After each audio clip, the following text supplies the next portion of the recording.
जय हिंद। आज हम लोग पढ़ेंगे मैग्नेटिक फोर्स क्या होता है। मैग्नेटिक फोर्स को पढ़ाने के बाद हम आपको पढ़ाएंगे लॉरेंज फोर्स क्या होता है। लॉरेंज फोर्स के बाद हम आपको बताने वाले हैं मैग्नेटिक फ्लक्स। तो आप अच्छे से वीडियो को देखिए, आपको किसी भी तरह का कोई प्रॉब्लम नहीं होगा। तो आप हेडिंग बनाएंगे मैग्नेटिक फोर्स। मैग्नेटिक फोर्स और मैग्नेटिक फोर्स को समझने के लिए यहां पे हम मैग्नेटिक फील्ड की बात करेंगे। ये हमने मैग्नेटिक फील्ड लिया, दिमाग में चल रहा होगा सर ये किस तरह का मैग्नेटिक फील्ड है। तो मैं आपको एक बातें बता दूं कि अगर साइन क्रॉस का हो, साइन क्रॉस का हो, तो समझ जाइएगा कि वो आपका इनवर्ड मैग्नेटिक फील्ड है। इनवर्ड मैग्नेटिक फील्ड है ना, inward magnetic field. Inward magnetic field तब होंगे जब साइन क्रॉस हो, लेकिन साइन अगर डॉट का हो, साइन अगर डॉट का हो तो समझ जाइएगा वो आपका आउटवर्ड मैग्नेटिक फील्ड है। आउटवर्ड मैग्नेटिक फील्ड क्रॉस हो तो इनवर्ड, और अगर डॉट हो तो आउटवर्ड। तो आप मुझे ये बताइए कि यहां पे मैंने जिस तरह का मैग्नेटिक फील्ड का मैंने इस्तेमाल किया है, ये मैग्नेटिक फील्ड का साइन मुझे बताइए इनवर्ड को दर्शा रहा है या आउटवर्ड को दर्शा रहा है। सर ये क्रॉस है तो इनवर्ड, क्रॉस है तो मैंने क्या कहा इनवर्ड, यानी ये इनवर्ड मैग्नेटिक फील्ड है। और इस मैग्नेटिक फील्ड में हमने यहां पे चार्ज को रखा, और ये चार्ज v वेलोसिटी से क्या कर रहा है, मूव कर रहा है। v वेलोसिटी से क्या कर रहा है, मूव कर रहा है।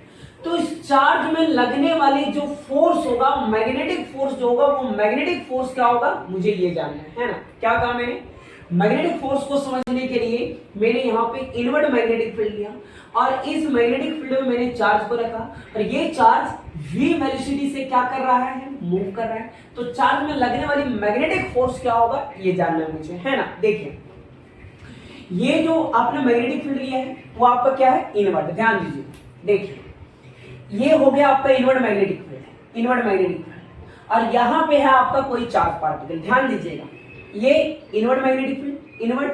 सर ये आउटवर्ड होगा, ये इनवर्ड होगा, बात हम लोग इनवर्ड की बात कर रहे हैं।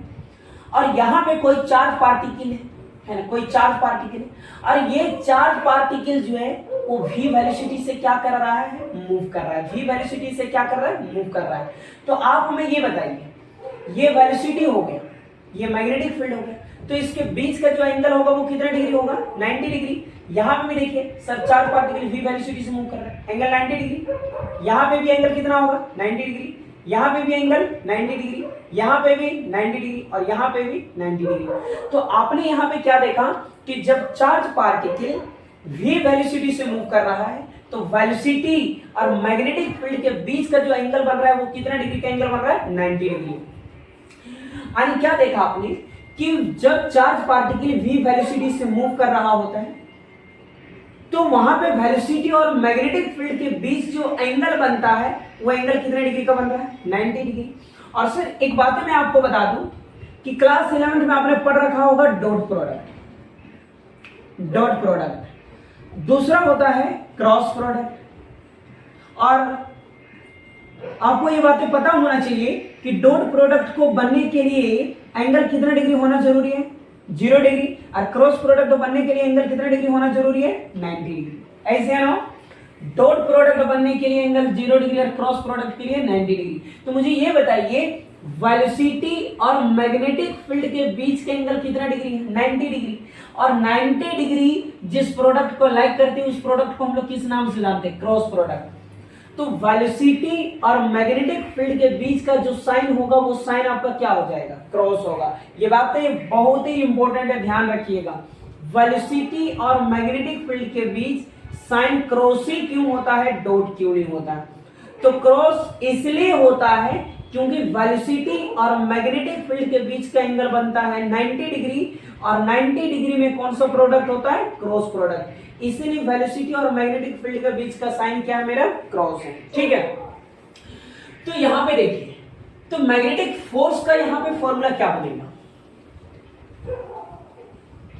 मैग्नेटिक फोर्स का फॉर्मूला क्या बनेगा, मैग्नेटिक फोर्स का फॉर्मूला क्या बनेगा, when a charge particle q, when a charge particle q moves with velocity in magnetic field. कोई चार्ज पार्टिकल है जो v वेलोसिटी से क्या कर रहा है, मूव कर रहा है। किस में मूव कर रहा है, electric field, in the inward magnetic field, है ना। चलिए और ध्यान दीजिए, क्या इसको ऐसे लिख सकते हैं, Fm बराबर Q A क्रॉस B। तो सर A क्रॉस B बराबर आपने फॉर्मूला पढ़ रखा होगा, A का मैग्नीट्यूड B का मैग्नीट्यूड साइन थीटा, है ना। तो यहां पे अगर फॉर्मूला में सेट करेंगे तो V का मैग्नीट्यूड B का magnitude sine theta, magnetic force बराबर Q B V sine theta. Magnetic force क्या हो जाएगा, Q B V sine theta. ऐसे है ना, कोई दिक्कत है ना। अब इसे स्क्रीनशॉट करके लिख लीजिए। कौन सा, किसका फॉर्मूला पढ़ लिया आपने, मैग्नेटिक फोर्स का फॉर्मूला पढ़ लिया आपने। मैग्नेटिक फोर्स बराबर Q B V sine theta, है ना। स्क्रीनशॉट करके लिख लीजिए, कुछ और बताते हैं आपको हम। कर लिया आपने स्क्रीनशॉट। देखिए आप थोड़ा सा ये ध्यान दीजिए कि किस कंडीशन में मैग्नेटिक फोर्स जीरो होता है और किस कंडीशन में मैग्नेटिक फोर्स जीरो नहीं होता है। देखिए अगर V, vector V and vector B are same direction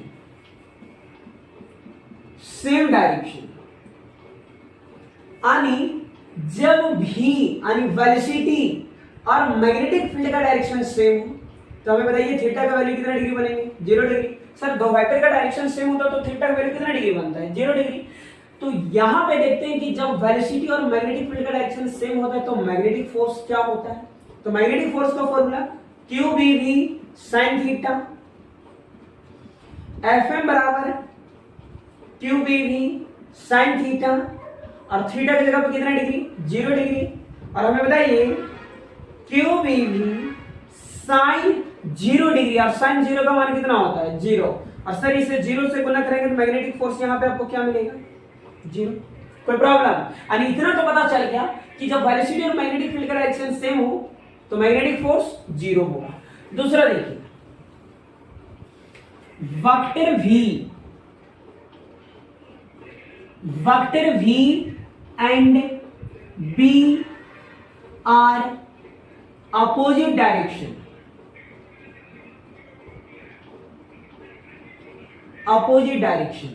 यानी वेलोसिटी और मैग्नेटिक फील्ड का डायरेक्शन अगर अपोजिट हो, जैसे ये हो गया वेलोसिटी, ये हो गया मैग्नेटिक फील्ड, तो इसके बीच का एंगल कितना डिग्री, 180 डिग्री। सर दो वेक्टर का डायरेक्शन सेम हो तो थीटा का वैल्यू 0 डिग्री और दो वेक्टर का डायरेक्शन एक दूसरे का अपोजिट है तो एंगल कितने डिग्री होंगे, 180 डिग्री। तो यहां पे मैग्नेटिक फोर्स क्या होगा, Fm बराबर QBV sin थीटा। तो Fm बराबर QBV sin थीटा और थीटा की जगह पे कितना डिग्री, 180 डिग्री।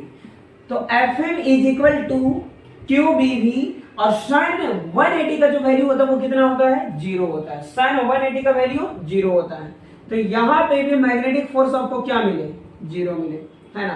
तो इस बात को आप समझ गए कि वेलोसिटी और मैग्नेटिक फील्ड का डायरेक्शन चाहे सेम हो चाहे अपोजिट हो, दोनों केस में मैग्नेटिक फोर्स क्या होने वाला है, 0 होने वाला है ना। अब तो हम एक और पॉइंट बताते हैं, ये दोनों का स्क्रीनशॉट कीजिए फिर बताते हैं। चलिए हो गया, है ना। थर्ड पॉइंट में लिख लीजिए। सर कोशिश कीजिए कि कॉपी कलम निकाल के आप नोट करते चले, ज्यादा अच्छा रहेगा। देखिए तीसरा point, vector V and vector B are perpendicular to each other. यानी क्या कह रहे हैं कि अगर वेलोसिटी और मैग्नेटिक फील्ड के बीच बनने वाले एंगल कितना डिग्री का, 90 डिग्री, तब कह रहा मैग्नेटिक फोर्स क्या होगा। तो मैग्नेटिक फोर्स का फॉर्मूला QBV sin थीटा, एकदम भूलेंगे नहीं। तो Fm is equal to QBV sin theta और थीटा की जगह पे कितना डिग्री, 90 डिग्री। तो Fm इज इक्वल टू क्या हो जाएंगे, क्यू बी वी और sin 90 का वैल्यू 1, तो यहां पे मैग्नेटिक फोर्स क्या मिला, क्यू बी वी। चलिए कोई दिक्कत, स्क्रीनशॉट इसे भी कर लीजिए, है ना। तो मैग्नेटिक फोर्स मैंने आपको कंप्लीट कर दिया। मैग्नेटिक फोर्स कब जीरो होता है, कब जीरो नहीं होता है, कैसे मैग्नेटिक फोर्स का फॉर्मूला बना, है ना। अब एक और सबसे इंपॉर्टेंट हाइड देंगे आप, लॉरेंज फोर्स। लॉरेंज फोर्स, है ना, इंपॉर्टेंट होगा सर ये, है ना। लॉरेंज फोर्स क्या होता है, पहले मैं एक बात आपको बता दूं कि यहां पे ये जो लॉरेंज है ना, ये एक साइंटिस्ट का नाम है जिनका पूरा नाम था हेनरिक एंटोन, थोड़ा नाम अजीब लगेगा, है ना, हेनरिक एंटोन लॉरेंज। मैंने आपको ये इसलिए बताया पूरा नाम क्योंकि जब आप एक्सप्लेनेशन दोगे ना कि लॉरेंज फोर्स क्या है, तो ये सवाल श्योर आएंगे कि लॉरेंज क्या है। तो लॉरेंज यहां पे एक साइंटिस्ट का नाम है जिनका नाम है हेनरिक एंटोन लॉरेंज, ठीक है। देखिए लॉरेंज फोर्स क्या कहता है, पहले इसका थोड़ा सा डेफिनेशन देखिए। कहता है कि the sum of electric force and magnetic force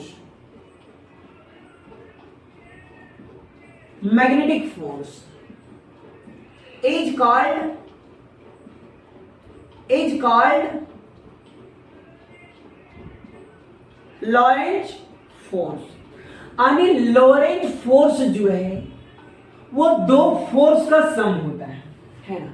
electric force और मैग्नेटिक फोर्स, ये दोनों फोर्स के सम से जो फोर्स आया उसी फोर्स को लॉरेंज फोर्स कहा जाता है। आपसे पूछे जाएंगे कि इलेक्ट्रिक फोर्स और मैग्नेटिक फोर्स, ये दोनों फोर्स का सम कौन सा फोर्स कहलाता है, तो इलेक्ट्रिक फोर्स और मैग्नेटिक फोर्स, ये दोनों फोर्स का सम क्या कहलाता है, लॉरेंज फोर्स।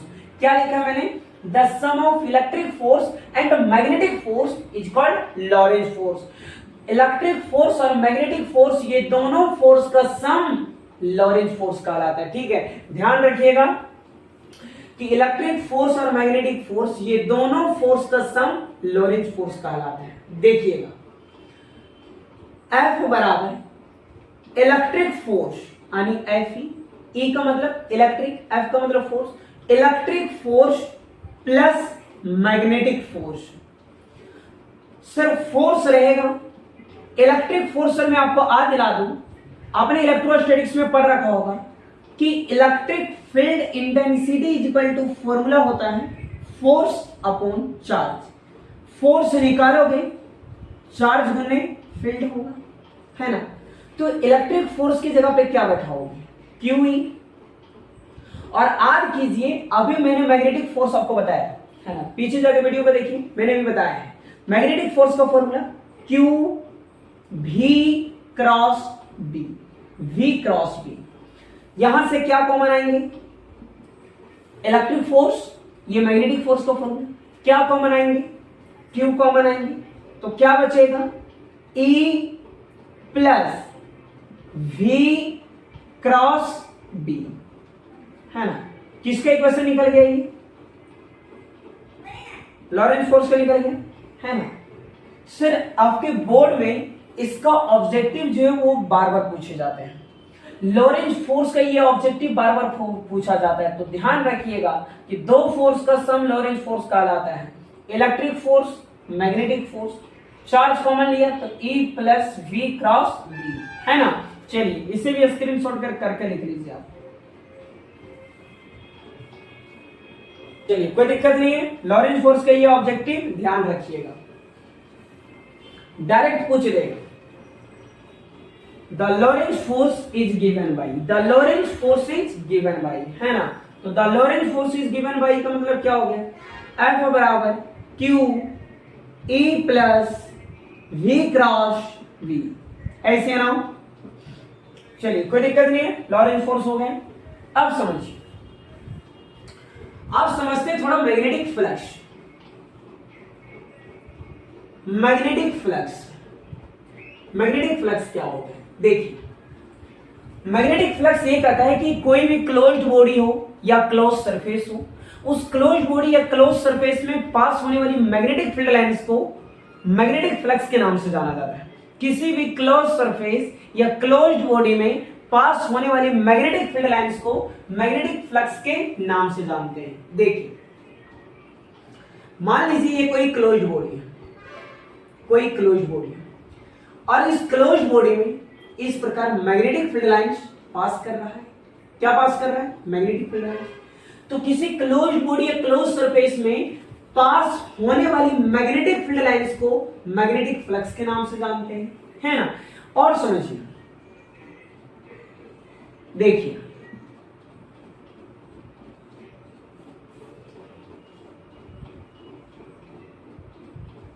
समझेंगे थोड़ा। अगर आपसे यह सवाल कर दिया जाए कि किसी क्लोज बॉडी या क्लोज सरफेस में पास होने वाली मैग्नेटिक फील्ड लाइंस को मैग्नेटिक फ्लक्स के नाम से जानते हैं, तो मुझे ये बताइए इस क्लोज बॉडी में कितने मैग्नेटिक फ्लक्स होंगे। तो आप मैग्नेटिक फ्लक्स तब बता सकते हैं, आप मैग्नेटिक फ्लक्स को बताने से पहले ये देखिए कि इस क्लोज बॉडी में कितने मैग्नेटिक फील्ड लाइंस हैं। तो इस क्लोज बॉडी में कितने मैग्नेटिक फील्ड लाइंस हैं? 1 2 3 4। अगर इस क्लोज बॉडी में 4 मैग्नेटिक फील्ड लाइंस पास किया है तो इसमें होने वाली फ्लक्स भी कितने होंगे? 4 होंगे। चलिए इसमें बताइए इस बॉडी में कितने होंगे, मुझे बताइए इस बॉडी में कितने फ्लक्स होंगे, कितने मैग्नेटिक फ्लक्स होंगे? क्या मैग्नेटिक फ्लक्स होगा? तो सर मैग्नेटिक फील्ड लाइंस कितने हैं? 3 हैं, तो इसके फ्लक्स भी कितने हो जाएंगे? 3 हो जाएंगे। उसमें बताइए मैग्नेटिक फील्ड लाइंस कितने हैं? 2 हैं, तो मैग्नेटिक फ्लक्स भी कितने हो जाएंगे? 2 हो जाएंगे। बातें समझ में आया? यानी मैग्नेटिक फ्लक्स का पहचान आप मैग्नेटिक फील्ड लाइंस को देखकर कर सकते हैं। जितने मैग्नेटिक फील्ड लाइंस होंगे उतने ही आपका मैग्नेटिक फ्लक्स होंगे। देखिए magnetic field lines 2, magnetic flux 2, magnetic field lines 3 यानी magnetic flux 3, magnetic field lines 4, magnetic flux 4। अच्छा, यहां से बात आपने क्या देखा कि magnetic field 2, magnetic flux 2। Magnetic field lines को आपने बढ़ा दिया, फ्लक्स भी बढ़ गया। मैग्नेटिक फील्ड लाइंस को बढ़ाया, फ्लक्स बढ़ गया। तो इससे एक बात क्या समझ में आया कि मैग्नेटिक फील्ड लाइंस को बढ़ाने से मैग्नेटिक फ्लक्स भी बढ़ता है। तो magnetic field lines is directly proportional to the magnetic flux. ऐसे ना, मैग्नेटिक फील्ड लाइंस को बढ़ाने से मैग्नेटिक फ्लक्स बढ़ता है या मैग्नेटिक फ्लक्स के बढ़ने से मैग्नेटिक फील्ड लाइंस बढ़ता है। ऐसे ना। चलिए इतना समझ में आ गया कि कैसे मैग्नेटिक फ्लक्स हम लोग बता सकते हैं, है ना। अब देखिए, अब समझिए कि मैग्नेटिक फ्लक्स किन किन चीजों पे डिपेंड करता है। मैग्नेटिक फ्लक्स किन किन चीजों पे डिपेंड करता है। तो मैग्नेटिक फ्लक्स डिपेंड करता है मैग्नेटिक फील्ड लाइंस पे, मैग्नेटिक फील्ड लाइंस पे। दूसरा ये जो डिपेंड करता है वो डिपेंड करता है एरिया पे। सिर्फ जितने मैग्नेटिक फील्ड लाइंस होंगे उतना ही तो मैग्नेटिक फ्लक्स होगा। इसलिए मैग्नेटिक फ्लक्स जो डिपेंड करता है वो किस पे करता है? मैग्नेटिक फील्ड लाइंस पे। दूसरा किस पे डिपेंड करता है? एरिया पे। एरिया कहने का मतलब ये है कि सर अगर एरिया बड़ा है, एरिया अगर बड़ा है तो उसमें ज्यादातर मैग्नेटिक फील्ड लाइंस पास करेंगे, और जिसमें ज्यादातर मैग्नेटिक फील्ड लाइंस पास करेंगे उसका मैग्नेटिक फ्लक्स भी ज्यादा होगा। अगर मान लीजिए एरिया क्या है? छोटा है। एरिया अगर छोटा है तो उसमें मैग्नेटिक फील्ड लाइंस कम पास करेगा। मैग्नेटिक फील्ड लाइंस कम पास करेगा मतलब मैग्नेटिक फ्लक्स भी कम होगा। आप यहां पे भी देख सकते हैं कि किसी का एरिया बड़ा है तो किसी का एरिया छोटा है। इसलिए मैंने कहा कि मैग्नेटिक फ्लक्स एरिया पे डिपेंड करता है। तीसरी बात है, मैग्नेटिक फ्लक्स जो है ये एंगल पे डिपेंड करता है। Angle between magnetic field and area vector, है ना। किन किन चीजों पे डिपेंड करता है? मैग्नेटिक फील्ड लाइंस पे। किस पे डिपेंड करता है? एरिया पे। और किस पे डिपेंड करता है? Angle between magnetic field and area पे डिपेंड करता है। कोई दिक्कत? देखिए, कहने का मतलब है कि एंगल पे डिपेंड करने का मतलब है कि अगर बॉडी ये रहा, देखिए अगर बॉडी ये रहा, मैग्नेटिक फील्ड लाइंस पास किया, ये मैग्नेटिक फील्ड लाइंस पास किया, और फिर एरिया वेक्टर का जो डायरेक्शन होता है वो सरफेस के परपेंडिकुलर होता है। सरफेस के परपेंडिकुलर होता है तो जिस डायरेक्शन में मैग्नेटिक फील्ड लाइंस उसी डायरेक्शन में क्या होगा? मेरा एरिया होगा। तो मुझे बताइए यहां पे एंगल जो बनेगा वो कितना डिग्री बनेगा? 0 डिग्री। तो ध्यान रखिएगा कि 0 डिग्री में मैग्नेटिक फ्लक्स कभी भी 0 नहीं होता है। जिस डायरेक्शन में मैग्नेटिक फील्ड हो और जिस डायरेक्शन में एरिया, यानी मैग्नेटिक फील्ड जब एरिया का डायरेक्शन सेम हो उस केस में कभी भी मैग्नेटिक फ्लक्स जीरो नहीं होता, यानी जब एंगल 0 डिग्री हो तो मैग्नेटिक फ्लक्स जीरो नहीं होगा, है ना। चलिए, मैग्नेटिक फ्लक्स जीरो कब होगा? जैसे मान लीजिए ये कोई बॉडी है, ये एरिया वेक्टर का डायरेक्शन हो गया, एरिया वेक्टर का डायरेक्शन सरफेस के परपेंडिकुलर, ये हो गया मैग्नेटिक फील्ड। मुझे बताइए इसके बीच बनने वाले एंगल कितना डिग्री? 90 डिग्री। तो 90 डिग्री में मैग्नेटिक फ्लक्स जीरो हो जाएगा। cos 90 का वैल्यू जीरो, cos 90 का वैल्यू जीरो, लेकिन cos 0 का वैल्यू 1 होता है, इसलिए 0 डिग्री पे मैग्नेटिक फ्लक्स जीरो नहीं होता है, लेकिन 90 डिग्री पे मैग्नेटिक फ्लक्स जीरो होता है। इसलिए कहा कि मैग्नेटिक फ्लक्स एंगल पे डिपेंड करता है, एंगल पे डिपेंड करता है। एंगल पे डिपेंड करने का मतलब 0 डिग्री में मैग्नेटिक फ्लक्स जीरो नहीं होता है, लेकिन 90 डिग्री में मैग्नेटिक फ्लक्स जीरो होता है, और इस दौरान मैग्नेटिक फ्लक्स जीरो हो जाएगा, है ना। चलिए स्क्रीनशॉट लेना ले लीजिए, बातें समझ में आ गई। और देखिए इसका थोड़ा फॉर्मूला देख लीजिए। मैग्नेटिक फ्लक्स को हम लोग फाई से डिनोट करते हैं, the dot product of magnetic field and area vector. Dot product होने की वजह से ये कौन सा थीटा बनेगा? कॉस थीटा बनेगा, cos theta. Theta is angle between vector B and vector A. इसका यूनिट देखिए, unit of magnetic flux, CGS unit of magnetic flux. और नेक्स्ट जानेंगे dimensional formula of magnetic flux. देखिए ये है मैग्नेटिक फील्ड, ये है एरिया। मैग्नेटिक फील्ड का जो यूनिट होता है वो होता है टेस्ला। मैग्नेटिक फील्ड का जो यूनिट होता है वो क्या होता है? टेस्ला। एरिया, एरिया मतलब क्षेत्रफल, क्षेत्रफल बराबर लंबाई गुने चौड़ाई, तो लंबाई को मीटर से, चौड़ाई को मीटर से, तो एरिया का क्या हो जाएगा? Metre square. मैग्नेटिक फील्ड का टेस्ला, एरिया का मीटर स्क्वायर, और टेस्ला मीटर स्क्वायर मिलकर वेबर बना। क्या बना? वेबर। सर ये ध्यान में रखिएगा कि वेबर किसका यूनिट है? तो वेबर मैग्नेटिक फ्लक्स का यूनिट है। वेबर किससे मिलकर बना? टेस्ला मीटर स्क्वायर मिलकर वेबर बना। Weber is the unit of magnetic flux. इसका जो सीजीएस यूनिट जो होता है वो मैक्सवेल होता है। क्या होता है? Maxwell. SI weber, CGS Maxwell. और डायमेंशनल फॉर्मूला देखिए, अभी आपने मैग्नेटिक फोर्स का फॉर्मूला पढ़ा था, एफ बराबर क्यू बी वी। बी का मतलब मैग्नेटिक फील्ड, भी का मतलब वेलोसिटी, क्यू का मतलब चार्ज, एफ का मतलब फोर्स। तो बी निकालिएगा तो फोर्स बटा चार्ज गुने वेलोसिटी। फोर्स का डायमेंशनल होता है mlt के पावर -2, चार्ज का होता है 80 और वेलोसिटी का lt के पावर -1। पहले तो ऊपर से l और नीचे से l खत्म, नीचे t के पावर -1 और t के पावर कुछ नहीं तो +1। तो सर ये भी तो माइनस प्लस कट ही जाएंगे क्योंकि बेस ए में पावर जुटेगा, t के पावर 1, t के पावर -1, बेस बाहर, और 1 - 1 मिलके क्या होगा? 0, और किसी भी पावर 0 का मतलब 1। तो यहां पे बताइए क्या बचा? m बचा, क्या बचा? t के पावर -2 और a के पावर -1। लेकिन ये मैंने किसका लिखा है? मैग्नेटिक फील्ड एरिया बाकी है, और एरिया का मतलब हो गया लंबाई गुने चौड़ाई। लेंथ का एल होता है डायमेंशनल, ब्रेथ का भी एल होता है, और एल एल मिलकर एल स्क्वायर। तो यहां पे क्या हो जाएगा? m l2 t के पावर -2 और a के पावर -1, है ना। और ये भी एक बात ध्यान रखिएगा, एक वेबर बराबर 10⁸ मैक्सवेल। 1 वेबर बराबर 10⁸ मैक्सवेल। यानी मैग्नेटिक फ्लक्स का यूनिट वेबर होता है, सीजीएस मैक्सवेल होता है, और एक वेबर बराबर 10⁸ मैक्सवेल, है ना। आप इसे स्क्रीनशॉट कर लें। चलिए